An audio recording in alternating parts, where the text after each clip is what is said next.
हामीलाई सानैदेखि भनिन्छ भगवान सर्वशक्तिमान छन्। उनीहरूले यो ब्रह्माण्ड सिर्जना गरे। तर के यो सत्य हो?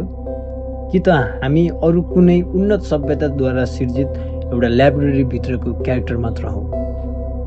आज हामी एउटा अनौठो विचारको बारेमा छलफल गर्नेछौँ जसको नाम हो ल्याबोरेटरी हाइपोथेसिस।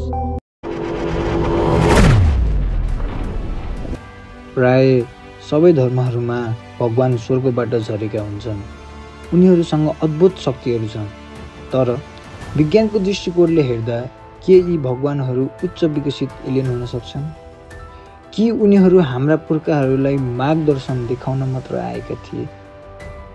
सन् 1968 मा लेखक एरिक फन डेन्कनले च्यारियट्स अफ द गड्स नामक पुस्तकको यो सिद्धान्त अघि सारे।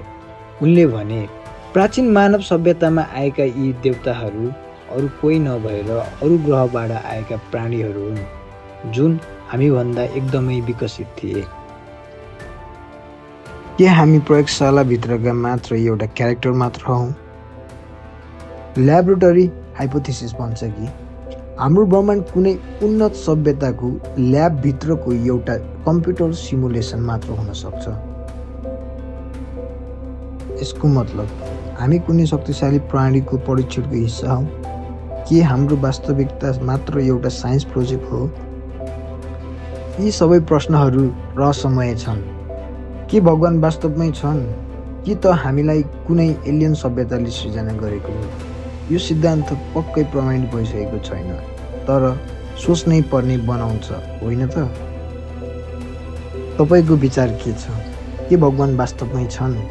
कि हामी कुनै उच्च विकसित प्राणीको सृजना मात्र हौँ? तपाईँको विचार कमेन्टमा लेख्नुहोस् र यदि यस्तो रहस्यमय विषय मनपर्छ भने च्यानल सब्स्क्राइब गर्न नबिर्सनुहोस्।